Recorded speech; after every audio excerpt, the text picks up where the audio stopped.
세상에 떠도는 기묘한 괴담들. 첫 번째 이야기, 전라북도 익산의 저수지에서 실제로 겪었던 실화괴담. 아주 어렸을 적 얘기야. 아마도 내가 6살쯤 됐을 무렵쯤이지. 나와 우리 부모님은 전북 익산, 그 당시에는 일이라고 불렸던 시골, 외가집에 놀러가게 됐어. 지금은 눈 씻고 찾아볼 수도 없을 정도로 시골틱한 허름한 집이었지. 외할머니, 외숙모, 삼촌, 이모들 모두 서울에서 간만에 놀러온 나를 엄청 반겨주셨어. 그때만 해도 놀거리가 많지 않았잖아. 고작 해야 갯벌 가서 탈개 잡고 사촌형들이랑 전쟁놀이 하는 거 이외에는 별거 없었어. 그러던 와중에 우리 식구 모두가 근처 저수지에 가서 고기나 구워 먹기로 한 거지. 한여름이니까 저수지물에서 수영도 할 겸 말이야.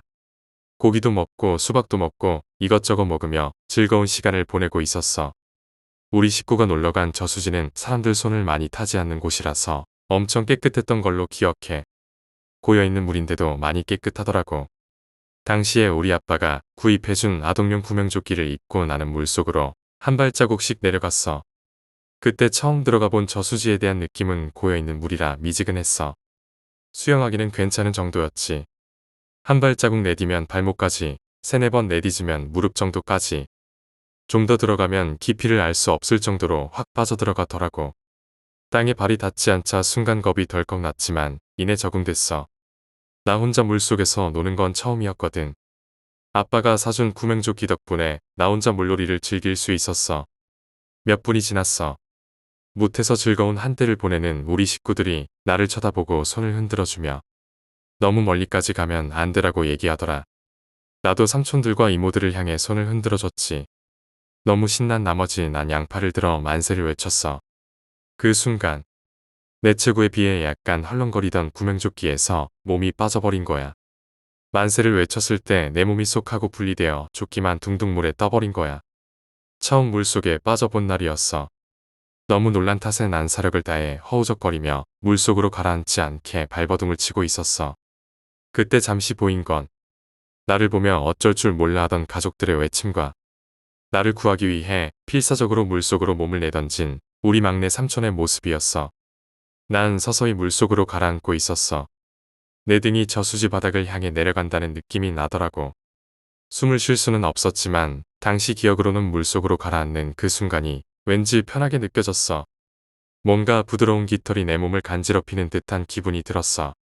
하늘하늘한 무언가가 내 등을 감싸고 어루만져주는 그런 기분, 지금도 그 느낌을 잊을 순 없을 것 같아. 가라앉는 순간에도 난 눈을 뜨고 있었기 때문에 볼 수 있었어. 물살을 가르며 나를 향해 다가오는 우리 삼촌의 모습을 말이야. 나를 향해 손을 뻗어오는 삼촌을 보는 순간 안도가 느껴졌어. 그러나 그것도 잠시. 나를 보며 눈이 휘둥그레져서는 물 밖으로 황급히 올라가더라고. 아마도 숨이 차서 그랬겠지. 그 어린 나이에도 난 이제 죽었구나 하는 생각이 내 머리를 스쳐 지나갔어. 그리고 그 후에 물속에서의 기억은 없어져 버렸지. 다시 눈을 떴을 때는 익산 시내에 위치한 병원이었어. 결국 우리 막내 삼촌이 나를 구해내고 만 거야. 근데 주위를 둘러봐도 막내 삼촌의 모습은 보이질 않았어. 나를 무트로 끌어낸 직후 그 자리에서 기절해버렸대. 내가 병원에서 하루를 머물고 외가집에 갔을 때야. 다른 식구들은 서울로 올라가는 우리 가족에게 작별 인사를 하기 위해 다들 밖에 나와 있었는데 여전히 막내 삼촌의 모습은 보이질 않더라. 조카들 중에서도 나를 가장 이뻐하던 막내 삼촌이었는데 어린 마음에 너무도 서운하게 느껴졌어. 외할머니께서 서운한 표정으로 서 있던 내가 안쓰러웠는지 지금 막내 삼촌은 몸이 아파서 누워있다 하시더라고. 그 이후로 몇 년의 세월이 흘러 내가 고등학생이 되었을 무렵 외가집을 놀러갔을 때야. 난 우연찮게 외가집 식구들이 하는 얘기를 듣게 됐어. 내가 물에 빠져 허우적거리던 나를 구한 이후로 우리 막내 삼촌은 매년 여름 이 맘쯤만 되면 방에 틀어박혀서 나올 생각을 하지 않는다고 하더라고. 그 이유가 너무 궁금했던 나는 3일 밤낮으로 막내 삼촌에게 매달려서 그동안 무슨 일이 있었던 거길래 그러는 거냐고 물어봤어. 드디어 원하는 답을 들을 수가 있었지. 익은 김치 한 점을 입에 문채 소주를 들이키던 삼촌이 조심스럽게 입을 열어 얘기했어. 내가 널 구하러 물속에 들어간 이 손을 잡으려 하는 순간 난 똑똑히 봤어. 네 등 뒤에서 긴 머리카락을 나풀거리며 서 있던 여자 시체를 말이야. 퉁퉁하게 불어버린 얼굴인데 눈동자는 나를 쳐다보고 있었어. 나를 문득 스쳐가던 삼촌의 모습이 순간 떠올랐지. 그때 나에게 손을 뻗으며 깜짝 놀라 휘둥그레진 눈빛을 한 채 물 밖으로 황급히 빠져나가던 삼촌의 모습을 말이야. 단지 숨을 참지 못해 나갔던 게 아니었단 걸 알았어. 그 이후로 매일 가위에 눌려 힘들어했다던 삼촌이 안쓰러워졌지. 이야기를 들은 바로는 실종 신고된 여인이 저수지에서 발견되었던 거야. 지금은 이 세상에 안 계시지만 나를 구해줄 때의 삼촌의 눈빛은 지금도 잊을 수가 없어. 그리고 하나 더. 내 등을 간지럽혔던 그 부드러운 촉감까지 말이야. 두 번째 이야기, 구덩산 수직 동굴. 1984년 여름 어느 날이었습니다. 방학을 맞이하여 본격적인 활동에 들어간 동국대학교 내 동아리인 동굴 탐험연구회에서는 탐험대를 구성하여 구덩산 수직굴 탐사에 나섰습니다.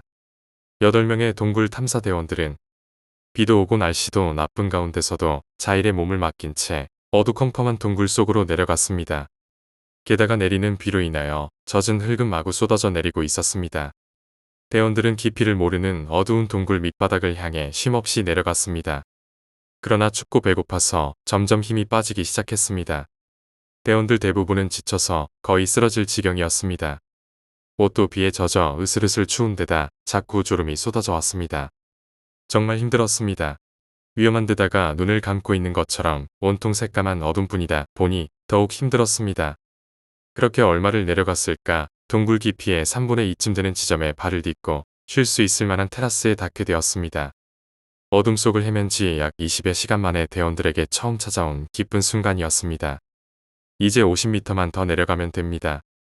잠시 휴식을 취한 대원들은 힘을 내서 다시 또 동굴 탐사가 시작되었습니다.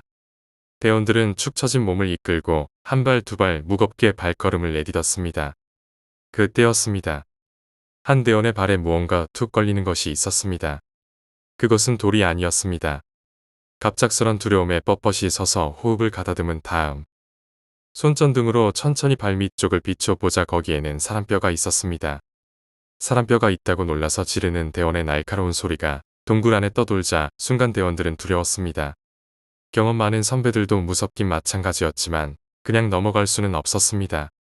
조금 무서운 일을 당했다고 해서 당황해버리면 더 위험해지기 때문입니다. 겁에 질린 후배들을 다독거리며 계속 탐사하기로 하였습니다. 그러나 어쩐지 불길한 예감이 가슴을 파고드는 것 같았습니다.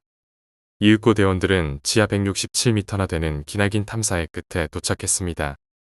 꼬박 하루하고도 반나절이나 걸렸습니다. 더구나 우리나라 최초의 탐사였기 때문에 대원들의 기쁨은 더욱 컸습니다. 대원들은 서로 얼싸안고 기뻐했습니다. 하지만 더 힘든 일이 남아 있었습니다. 그것은 동굴을 빠져나가는 일이었습니다. 동굴 입구까지 다시 올라가려면 더 많은 체력과 정신력이 필요한 것입니다. 라면 한 그릇으로 허기를 때우고 잠시 휴식을 한 대원들은 내려왔던 동굴을 다시 올라가기 시작했습니다. 얼마나 올라갔을까? 피곤에 지친 한 대원이 고개를 들어 위를 쳐다보는 순간 깜짝 놀라고 말았습니다. 허공에서 무섭게 내려다보는 어떤 할아버지 얼굴이 있었던 것입니다. 눈을 비비고 다시 쳐다보았지만 여전히 그를 내려다보고 있는 할아버지를 보고 하마터면 정신을 잃을 뻔했습니다.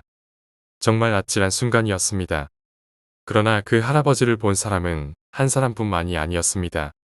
긴 자일의 가운데에 매달려 있던 다른 대원들도 동굴벽에서 푸른빛을 내며 기분 나쁘게 웃고 있는 할아버지를 보았던 것입니다. 그 할아버지는 눈썹이 휘었고 바지 저고리 복장을 하고 있었습니다. 게다가 마치 다리가 없는 듯 하체 쪽으로 내려갈수록 희미하게 보였고 머리에는 낡은 모자를 쓰고 있었습니다. 그리고 애원하는 듯한 표정으로 뭐라 말하고 있었지만 그 목소리는 들리지 않았습니다. 한편 그 무렵 자일의 맨 위에 매달려 있던 다른 한 대원에게도 이상한 일이 일어났습니다. 갑자기 어지러워지며 아무리 정신을 차리려 애써봐도 머리만 지끈거릴 뿐 고개를 들어 위를 쳐다볼 수조차 없었던 것입니다. 그저 할 수 있는 것이라곤 자일에 대롱대롱 매달려 있는 것뿐이었습니다. 아무리 위로 올라가려 있는 힘을 다 써봐도 뜻대로 되지 않았습니다. 그럴수록 더욱더 어지러웠습니다. 그런데 뭔가가 자꾸 머리 위를 빙빙 도는 듯한 느낌이 들었습니다. 그래서 머리 위쪽으로 조심스레 손전등을 비춰 보았습니다. 그때 웬 할아버지 얼굴이 정면으로 비춰졌습니다. 그 할아버지는 뭔가 애타게 하소연하는 것 같았습니다. 그러면서 손전등의 빛을 따라 그 얼굴이 점점 가까이 다가왔습니다. 이것은 환상일 거라고 너무 지쳐서 잠시의 헛개비를 보고 있는 거라고 되뇌이며 정신을 집중하기 위하여 두 눈을 꼭 감았습니다. 그런데 어느 순간 발 아래쪽 어둠 속에서 여자의 간드러진 신음소리 같은 것이 들려왔습니다. 바로 밑에서 올라오고 있는 평소 장난기 많은 대원이 장난치는 것으로 생각하고 아래쪽으로 손전등을 비추며 물어보았습니다. 그러자 이상한 신음소리가 다시 들려왔습니다. 이상했습니다. 그 신음소리는 분명 다른 대원의 장난이 아니었던 것입니다. 그러자 그 대원은 이번엔 더욱 아래쪽을 비춰보았습니다. 그때 그 고된 흰 소복을 입은 여자가 머리를 풀어헤친 채 커다란 통나무에 눌려 허우적거리고 있었습니다. 그 여자는 마치 아픈 것처럼 몸을 이리저리 비틀며 도와달라는 신용을 하기도 했습니다. 그러다 어느 순간 동작을 멈추고는 그 대원을 째려보았습니다. 평소 담력 훈련을 많이 하였었지만 그 상황은 정말 믿고 싶지 않았습니다. 그런 얘기를 하면 다른 동료들에게 겁쟁이라고 놀림을 당할 것 같기도 하여 숨소리마저 죽여가며 그냥 잠자코 있을 수밖에 없었습니다. 그때였습니다. 아래쪽에 있던 대원도 그 여자를 봤습니다. 그 대원의 온 몸은 뻣뻣하게 굳어버렸습니다. 창백한 얼굴에 그 여자가 바닥에 누운 채 자신을 올려다보고 있었기 때문입니다. 무서움에 얼른 고개를 돌리고 빨리 동굴을 빠져 나가기 위해 다시 자리를 꼭 쥐었습니다. 그러나 대원들 중 어느 누구도 그 끔찍한 경험을 말하지 않았습니다. 얼마 후 내려올 때 잠시 휴식을 취했던 테라스 지점에 도착한 대원들은 뼈를 발견했던 곳으로 모여들었습니다. 대원들은 뼈의 주인이 누군지는 모르지만 아마도 절박한 상황에서 구출되기만을 바라며 죽어갔을 고인의 유골을 잘 수습하여 양지 바른 곳에 묻어주는 게 좋겠다고 생각하였습니다. 대장의 말에 따라 대원들은 서둘러 유골들을 주워 담기 시작했습니다. 유골은 몹시 상해 있었습니다. 그래서 결국 상한 것들은 빼고 제대로 된 유골들만 배낭에 넣었습니다. 얼마 후 안간 힘을 쓴 끝에 드디어 대원들은 동굴 입구에 도착할 수 있었습니다. 동굴을 빠져나간 대원들은 서로 얼싸안고 기뻐했습니다. 하지만 맨 마지막으로 올라가던 대원은 동굴을 빠져나오기 직전에 또 한 번 아찔한 것을 보고 말았습니다. 몸 윗부분만 보이는 할아버지가 그 대원의 머리 위에서 눈을 부릅뜨고 내려다보고 있었던 것입니다. 그 할아버지는 매우 화가 나 있었습니다. 그러자 그 할아버지를 본 대원은 너무 놀란 나머지 유골이 담긴 배낭을 동굴 안으로 떨어뜨리고 말았습니다. 결국 동굴을 안전하게 빠져나오긴 했지만 대원들은 또 다른 고민에 빠질 수밖에 없었습니다. 이 상황에서 누가 선뜻 악몽의 동굴 속으로 다시 들어가겠다고 나서겠습니까? 그러자 대장은 마음을 굳게 다지고 다시 들어가겠다고 동료들에게 말했습니다. 아무래도 그냥 가기엔 마음이 개운치 않았던 것입니다. 대원들의 걱정을 뒤로한 채 대장은 다시 수직 동굴 속으로 발을 내디뎠습니다. 혼자라 그런지 동굴 안은 더 어둡고 무섭게 느껴졌습니다. 더구나 비에 쓸려 젖은 흙 때문에 제대로 눈을 뜰 수조차 없었습니다. 그래도 유골을 그냥 버려두고 간다는 것은 두고두고 후회할지도 모른다는 생각에 다시 힘을 내었습니다. 그런데 거의 테라스에 닿을 즈음 8명이 매달려 있어도 멀쩡하던 자일이 느닷없이 뚝 끊어져 버렸습니다. 대장은 바닥에 떨어져 그대로 정신을 잃고 말았습니다. 그와 동시에 할아버지의 웃음소리가 동굴 안에 메아리 쳤습니다. 그리고 얼마의 시간이 흘렀습니다. 동굴 어딘가에서 한 방울 두 방울 똑똑 떨어지는 물소리에 대장은 힘겹게 눈꺼풀을 걷어 올렸습니다. 그러나 눈앞에 펼쳐져 있는 거라곤 깜깜한 어둠뿐이었습니다. 다행히 발목만 약간 삐끗했을 뿐 크게 다친 데는 없는 것 같았습니다. 어두운 동굴 안을 비춰보려고 손전등을 찾았지만 손에는 손전등이 쥐어져 있지 않았습니다. 급히 내려오는 바람에 탐사용 헬멧도 안 쓰고 와서 상황은 더더욱 난감했습니다. 이리저리 정신없이 기어다니며 바닥을 더듬어 보았지만 손전등은 찾을 수 없었습니다. 큰일 났습니다. 라이터도 비에 젖어서 안 켜지고 이제는 구조될 때까지 그냥 기다릴 수밖에 없다고 생각하고 있는데 어디선가 다시 울음소리가 들리는 것이었습니다. 그것도 어둠 속에서 흘러나오는 소리라 더욱 놀랐습니다. 손전등이라도 있으면 비춰볼 텐데 있는 거라곤 두 눈밖에 없으니 더 무서웠던 것입니다. 그 순간 또 다시 누군가의 흐느낌과 함께 살려달라는 애절한 목소리가 들려왔습니다. 대장은 두근두근 뛰는 가슴을 안고 다리를 절룩거리며 소리나는 쪽으로 조심조심 다가갔습니다. 앞이 전혀 보이지 않으니 장님처럼 그저 양손을 휘저으며 장애물을 피해 나갈 수밖에 없었습니다. 그렇게 한참 동안 어둠을 헤쳐가는 도중 갑자기 발에 뭔가 툭 치이는 것이 있었습니다. 대장은 그 자리에 쪼그리고 앉아 손으로 바닥을 더듬어 보았습니다. 뭔가가 만져졌습니다. 그것은 고맙게도 손전등이었습니다. 그러나 건전지가 거의 닳아선지 불빛은 매우 약했습니다. 그때였습니다. 아주 가까운 곳에서 뭔가 바스락거리는 소리가 났습니다. 대장은 덜컥 내려앉은 가슴을 진정시키며 그쪽으로 손전등을 비춰 보았습니다. 그 순간 박쥐떼가 한꺼번에 푸드득 날아오르며 동굴 안을 새까맣게 메웠습니다. 대장은 재빨리 머리를 감싸며 바닥에 엎드렸습니다. 그런데 그 엎드린 자리는 바로 누군가의 배 위였습니다. 기절초풍한 대장은 본능적으로 손전등을 그의 얼굴 쪽으로 비췄습니다. 맙소사. 그 얼굴은 앞니가 엉성하게 박혀있고 눈썹과 이마가 없었습니다. 바로 동굴을 빠져나갈 때 대장을 호되게 괴롭혔던 그 할아버지였던 것입니다.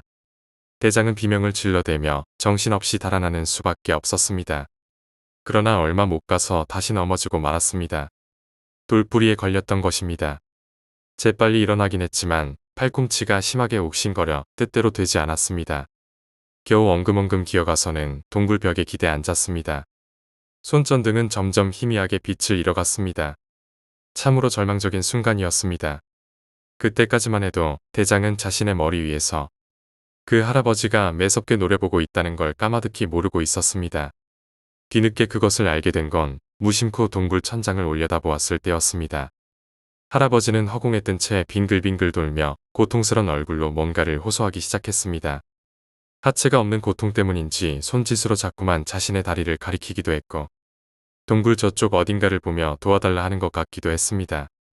그런데 더더욱 믿을 수 없는 일이 벌어졌습니다. 그 할아버지 앞에 웬 여인이 온몸에서 푸른 광채를 내뿜으며 쓱 나타난 것입니다. 그 여인은 맨 나중에 동굴을 나오던 대원이 떨어뜨렸던 유골을 담았던 배낭을 들고 있었습니다. 그 여인은 웃으며 성큼성큼 걸어오더니 대장 앞으로 배낭을 불쑥 내밀었습니다. 어서 가져가라고 하는 것 같았습니다. 바로 그 순간 순식간에 배낭을 빼앗은 손이 있었습니다. 그것은 할아버지의 손이었습니다. 이때부터 배낭을 사이에 두고 할아버지와 여인이 밀고 당기며 다투기 시작했습니다.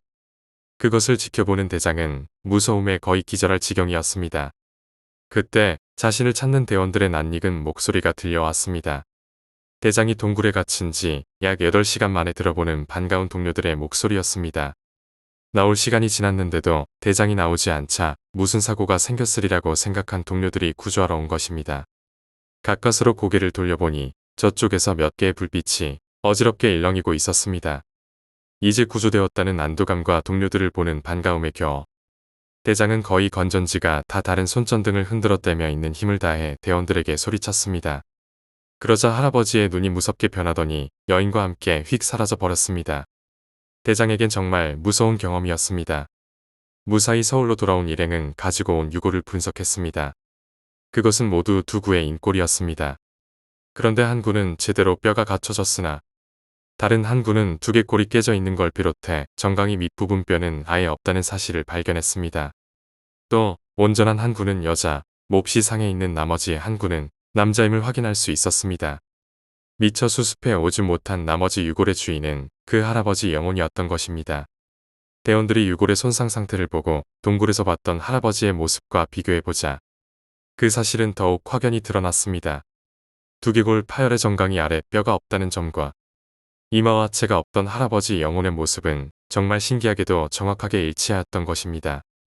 동굴 속에서 대원들이 만났던 그 할아버지 영혼은 자신의 육골을 마저 수습해 가지 않은 대원들에게 자신도 데려가라고 애절히 호소했던 것입니다. 이제야 그 할아버지가 왜 여인에게서 배낭을 빼앗으려 했는지도 이해가 되었습니다. 너무도 믿기 어려운 사실의 대원들은 저마다 한마디씩 꺼내며 놀라워했습니다.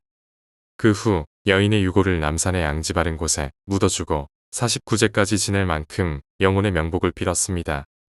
그러나 나머지 할아버지의 유골은 수습이 안 됐다는 이유로 결국 묻어주지 못했습니다. 그리고 그 후 3년간은 매년 찾아와 무덤에 술을 뿌려주고 목례를 하곤 했습니다. 하지만 할아버지 유골을 묻어주지 않아서 그런지 대원들은 꿈속에서까지 무서운 악몽에 시달리며 가위에 눌렸습니다. 악몽은 보름 정도 계속되었습니다. 그 중에서도 유독 심하게 괴롭힘을 당한 한 대원에게는 꿈속에 그 할아버지가 나타나 자신도 데려가라며 눈을 부릅뜬 채 목을 조르곤 했습니다.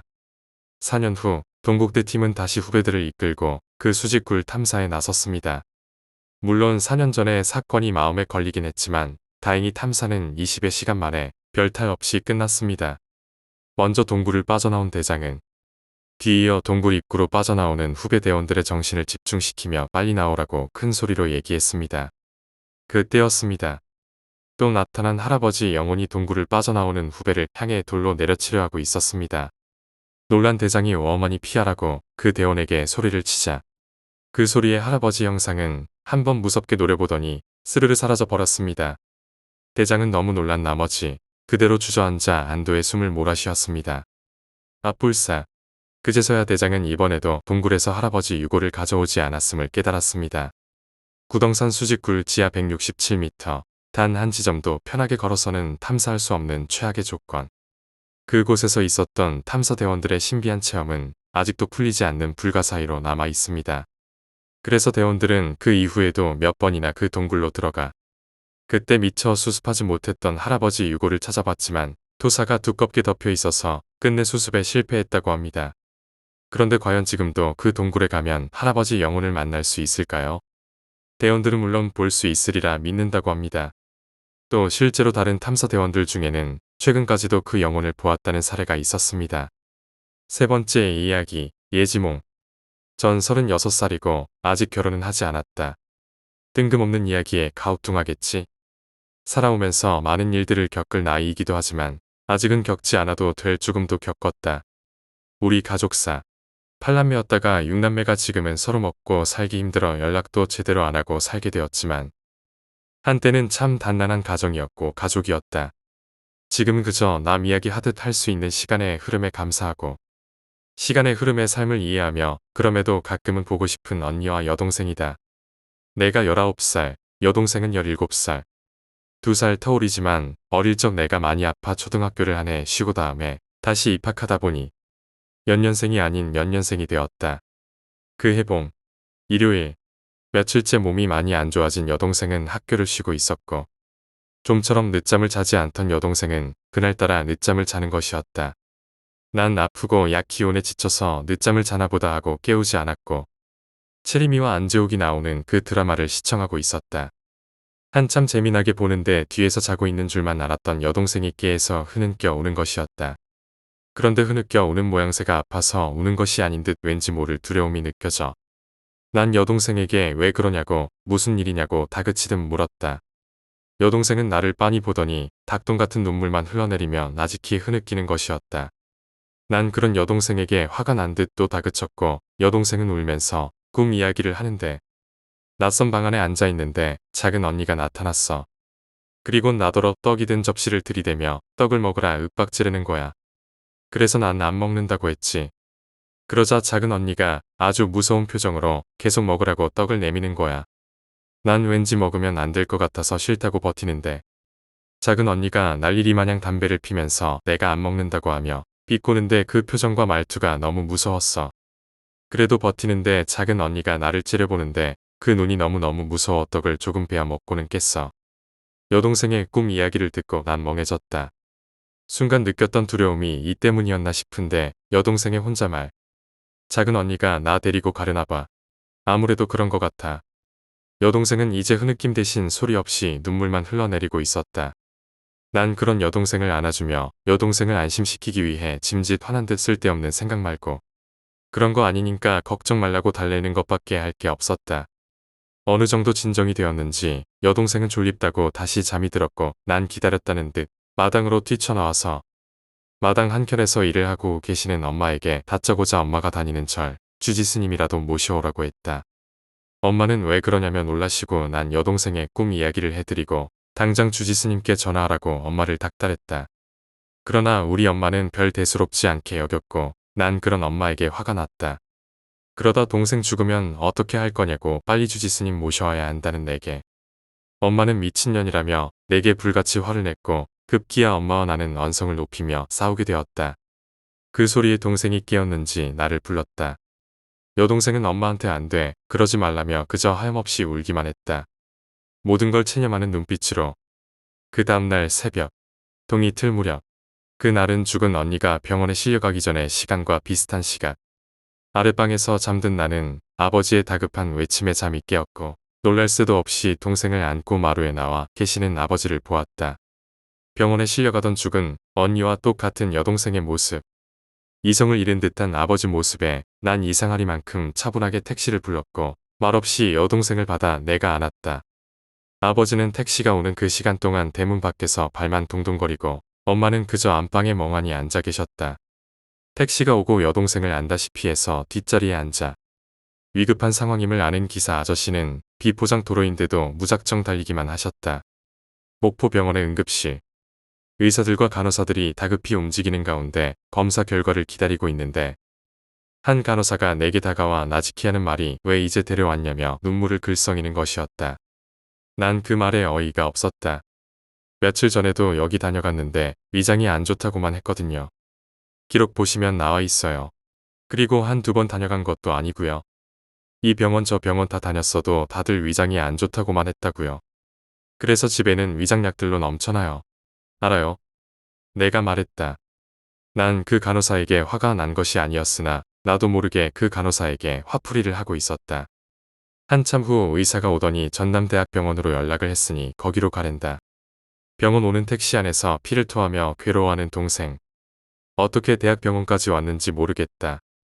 응급 환자라 중환자실이 미처 준비되지 못해 응급실에서 누인 동생. 아프다고 너무 아프다고 소리를 질러대는 여동생. 바늘 구멍을 넣을 곳이 없어 발바닥 핏줄에 바늘을 꼽는 간호사. 얼마나 아팠음 내게.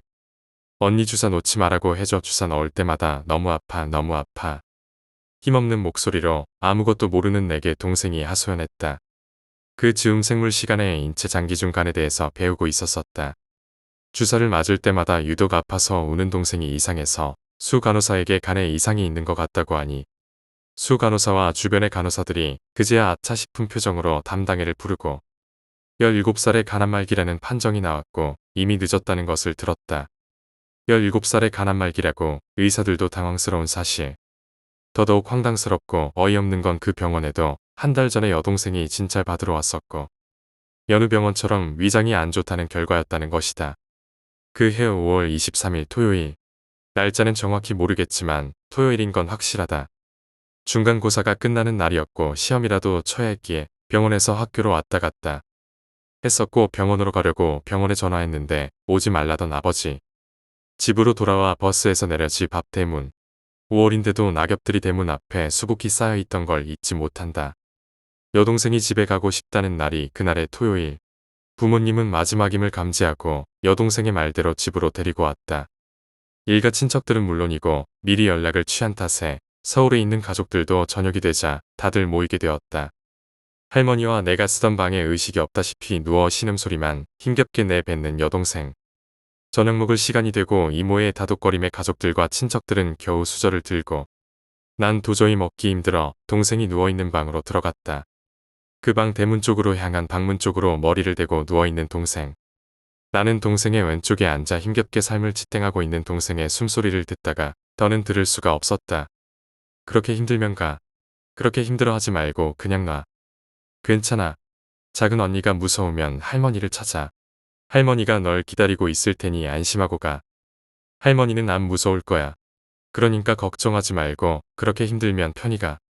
내가 할 수 있는 일은 그런 말뿐이라서 울먹이며 동생에게 말을 하는데 그 순간이었다. 왼쪽 동공은 이미 기울어져 안 보였고 오른쪽 동공만 오른쪽으로 고양이 동공마냥 치우져 있던 동생이 나의 목소리를 들었는지 내게로 움직이는 것이었다. 아주 힘겹게. 그때의 여동생 표정은 순간 편해 보였다. 저녁 식사를 마치고 이모가 내게 건너방으로 가라고 하연하는 동생의 임종이 다가옴을 알았기에 싫다고 했지만 이모와 큰 고모가 야단을 쳐서 할 수 없이 건너방으로 왔다. 건너방엔 엄마와 다른 이모들이 계셨고 다들 멍한 표정으로 말씀들이 없으셨다. 그렇게 적막감이 흐르는 가운데 작은 방에 있는 여동생의 목소리가 들렸다. 엄마. 마지막으로 엄마를 보고 싶었는지 어디서 그런 힘이 났는지 동생의 목소리는 힘차기까지 했다. 그런데 우리 엄마는 동생이 부르는데도 일어나지를 않는 것이다. 이모들과 나는 엄마께 뭐하고 있냐고 어서 가보라고 하자 엄마는 말이 무서워하며 벌벌 떠는 것이다. 그 와중에 동생은 엄마 보고 싶어하며 애타게 불러대고 있었다. 난 무섭다고 떨고만 있는 엄마를 째려보며 엄마는 엄마도 아니다라며 막말을 퍼붓고 방문을 열고 작은 방으로 가려는데 대문을 향해 짖는 게 울음소리에 이어 이모와 큰 고모의 통곡 소리를 듣게 되었다. 그렇게 동생은 17년의 삶을 마쳤다. 마지막 순간에 보고 싶은 엄마를 보지 못한 채로 큰 언니는 어린 나이에 임신이 되는 바람에 결혼을 해서 의정부에 살고 있었다. 그날 여는 날과는 달리 이상스레 저름이 쏟아져 점심도 거른 채 낮잠을 자고 있었단다. 잠이 들자 꿈을 꾸기 시작했단다. 꿈속에 아주 커다란 배를 타고 있었는데 온통 검은 배였고 엄청 낡아서 매섭게 몰아치는 파도에 금방이라도 부서질 것 같아 불안한 마음에도 내가 왜 이런 배에 타고 있나 의아해하며 뱃머리 쪽으로 조심스레 발을 옮겼단다. 깃발이 다 부서지고 뱃머리엔 치렁치렁한 머리를 휘날리며 검은색 치마를 입고 누군가 서 있는데 안 봐도 작은 언니임을 알았단다.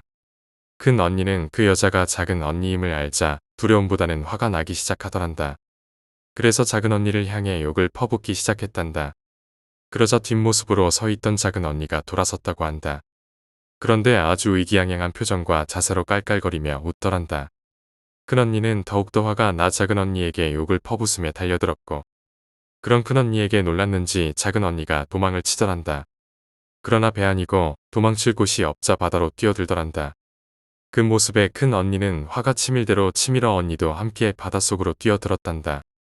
물속에서 두 사람을 맹렬히 싸웠고 워낙에 힘이 좋은 큰 언니는 작은 언니 머리채를 잡는데 성공했단다. 나쁜 년 나쁜 년. 너 내 동생 데리고 가려고 나타났지. 너 내 동생 죽었기만 해봐. 지옥까지 쫓아가서 가만 안 둬. 큰 언니는 작은 언니 머리채를 잡고 겨우 무트로 나왔단다. 작은 언니는 그제야 울면서 언니 내가 잘못했어. 내가 잘못했어. 내가 외로워서 그랬어. 내가 잘못했어. 하며 끌려오면서도 용서를 구하는지 두 손을 싹싹 빌더란다. 큰 언니는 계속 욕을 하며 무트로 걸어 나오는데 할머니 무덤 앞이란다. 할머니 무덤 옆엔 조그만 무덤이 하나 더 있었고 그 무덤을 촛불이 빙둘러 켜져 있더란다. 큰 언니는 그 광경을 보고 이미 늦었음을 알고는 저도 모르게 힘이 빠지고 그 자리에 주저앉아 울었단다. 그 사이 작은 언니는 사라지고 없었고 아차 싶다는 순간 시어머니가 전화 왔다며 깨우더란다. 그 전화는 동생이 죽었으니 오라는 우리 시골집 전화였고 언니는 그저 슬픔을 삭힌 채 원하지도 생각지도 못한 일로 친정집에 발걸음을 해야만 했다. 네 번째 이야기, 한밤중의 산길. 이 이야기는 과 선배 오빠의 친구의 할머니가 직접 겪은 일이라고 들은 이야기입니다. 이야기는 선배 오빠의 친구의 할머니께서 젊으셨던 시절로 거슬러 올라갑니다. 친구 할머니께서는 독실한 기독교 신자라고 하시는데요. 지금은 주변에 많이 보이는 게 교회인데 그 당시에는 지금에 비해 교회 숫자도 적었고 친구 할머니께서 사시던 곳이 외진 곳이라서 교회를 가려면 읍내까지 가야 해서 걸어서 산길을 지나가야 했다고 하네요. 그래서 주일마다 오전 예배에 참석하기 위해서 새벽밥을 지어 먹고 집을 나섰다고 합니다. 이 이야기는 할머니가 20대 후반, 30대 초반 대충 그쯤 되는 연세에 겪은 이야기인데 남편분에게 같이 가자고 해도 남편분은 교회에 안 다니셔서 어쩔 수 없이 혼자 다니셨다고 하네요. 무튼 할머니께서 어느 때와 마찬가지로 일찍 집을 나섰는데 겨울이라 그런지 해가 뜨지 않아서 주위가 어둑어둑했다고 합니다. 해들 무렵 할머니께서 교회에 가기 위해서 산길을 걸어가고 계신데 매주 다니던 길이 그날따라 이상하게 적막하고 음산했다고 합니다. 한참 산을 넘어가시던 할머니께서는 왠지 모를 불안감이 드니 혼자 걷는 게 무서우셔서 남자든 여자든 상관없으니깐 사람이라도 만났으면 좋겠다라고 생각하시면서 걸으셨다네요. 한참 걷고 있는데 뒤에서 분명히 인기척은 안 났는데 이상한 기분이 들어서 뒤를 돌아보셨답니다. 뒤를 돌아보니 저 멀리서 한 남자가 천천히 걸어오고 있더랍니다. 보통 어두컴컴한 산길에서 뒤따라오는 남자를 만나면 무서운 생각이 들 수도 있는데 할머니께서는 사람이다라는 생각만으로 반가운 기분에 든든하게 갈 길을 가셨다고 합니다. 그 남자를 뒤로 한 채 길을 걷던 할머니께서는 이상한 생각이 들어서 다시 뒤를 돌아보셨는데 조금 전에 봤던 남자의 걸음걸이가 이상했기 때문입니다. 대충 돌아본 거라 정확하게는 보진 못했지만 왠지 걸음걸이가 이상하다고 느끼셨답니다. 그래서 다시 살짝 뒤를 돌아보니 확실히 그 남자의 걸음걸이는 이상하더랍니다. 그리고 보통 남자의 걸음 속도라면 여자인 자신을 금방 따라잡을 수도 있는 법인데 너무 천천히 걸어오고 있었다네요. 그것도 눈에 익지 않은 걸음걸이로 말이에요. 그래서 할머니께서 잠깐 우두커니 서서 그 남자를 주시하고 있었는데 자신을 향해서 천천히 걸어오고 있는 그 남자의 걸음걸이는 보통 사람이 걸으면 양발을 번갈아 내딛으면서 걸으니깐 머리가 좌우로 살짝 움직이는 그런 모습이 보여야 하는데 그 남자는 머리가 거의 움직이지 않고 다리가 심하다 싶을 정도로 좌우로 크게 흔들거렸답니다. 더욱 궁금해진 할머니는 더 자세히 그 남자를 지켜봤는데 그 남자의 정확한 모습이 눈에 들어온 순간 할머니는 숨이 턱 막힐 뻔 하셨답니다. 그리고는 정신없이 달리셨다고 합니다. 할머니 눈에 들어온 남자는 눈이 흰자밖에 안 보일 정도로 뒤집혔고 혀는 가슴까지 길게 빠진 상태로 머리가 공중에 떠서 고정되어 있는 느낌에 몸이 좌우로 흔들거리는 그런 모습이었다고 합니다. 그렇게 흔들릴 때마다 혀가 좌우로 흔들리고 그러면서 다가오고 있었다네요. 그걸 본 할머니께서는 잠시 숨이 탁 막히셨다가 불현듯 저건 사람이 아니다라는 생각이 머릿속에 떠올랐고 본능적으로 살기 위해서 도망치셨다고 합니다. 한참을 도망치시던 할머니께서는 숨이 너무 차서 도저히 달릴 수가 없으셨다고 하네요. 그래서 아직도 쫓아오나 하고 뒤를 돌아봤는데 원래 천천히 따라오던 그 남자가 엄청 빠른 속도로 할머니를 쫓아오고 있었답니다. 그런데 그 모습이 정말 무서운 것이 할머니가 처음 본 그 모습 그대로 쫓아왔다고 하는데요. 머리는 움직이지 않고 양다리를 심하게 좌우로 흔들거리면서 그리고 마찬가지로 길게 빠진 혀도 좌우로 심하게 흔들거리면서 뛰어온다기보단 마치 날아오듯이 쫓아오고 있었답니다. 그래서 할머니는 그 자리에 주저앉아 눈을 감고 그 순간부터 계속 주기도문을 외우셨답니다. 한참 동안 주기도문을 외우고 있다가 눈을 떠보니 주변엔 아무도 없었고 날이 밝아 있었답니다. 그래서 그대로 놀란 가슴을 안고 교회로 달려간 할머니께서는 예배가 끝난 후에 목사님께 교회에 오는 길에 목격했던 일을 이야기하면서 혼자 다시 그쪽 산길을 지나서 집에 갈 수 없겠다고 집까지 동행을 부탁했다고 했습니다. 목사님께서는 선뜻 부탁을 들어주셔서 같이 집에 오고 있는데 할머니께서 지나오셨던 산길, 그 산길 중에서 할머니께서 그 이상한 남자를 처음 목격했던 그 장소쯤 되는 곳에 사람들이 모여 있었답니다. 그래서 가보니 밤이라 컴컴했을 때는 잘 안 보였는데 날이 밝아서 돌아간 그 곳에는 오래된 큰 고목나무가 있었고 그 고목나무에 누가 목을 매달아 자살을 했던 겁니다. 처음에 무슨 일인지 모르고 그 나무 근처로 온 할머니께서는 의도치 않게 그 나무에 매달린 시체를 보셨는데 그 시체는 바로 새벽에 할머니를 쫓아왔던 그 남자였다고 합니다. 목이 매달린 채로 눈을 하얗게 뒤집고 혀가 가슴까지 쭉 빠진 상태에서 좌우로 흔들리는 모습에 어떻게 목을 매달았는지는 모르지만 그 남자가 꽤 높은 곳에 매달려 있어서 마을 사람들은 쉽게 그 남자의 시신을 수습하지 못하고 있었던 거라고 하네요. 무튼 그걸 본 할머니는 그 자리에서 기절하셨고 목사님께 엎혀서 집으로 돌아오셨답니다. 그 이후에 할머니께서는 절대 혼자 그 산길을 지나가지 않으셨다고 합니다. 이렇게 친구 할머니의 이야기를 마친 선배 오빠가 여기에 덧붙여서 액귀에 대한 설명을 해줬는데 그 오빠의 말로는 액귀란 목매달아 죽은 귀신을 말하며 이 액귀는 자기가 목매달아 죽은 장소에서 계속 목매달아 죽는 일을 반복하다가 그 장소를 지나는 사람을 홀려서 똑같이 목매달아 죽게 만드는 귀신이라고 합니다. 그러면서 그 남자가 목매달아 죽어서 액귀가 됐고 때마침 그 길을 지나던 할머니가 그 액귀를 만났던 것 같다고 합니다. 할머니를 홀려서 똑같이 목매달아 죽게 만들려고 했다가 할머니께서 외운 주기도문 덕분인지 아니면 때마침 해가 뜬 덕분인지 해치지 못하고 사라진 것 같다고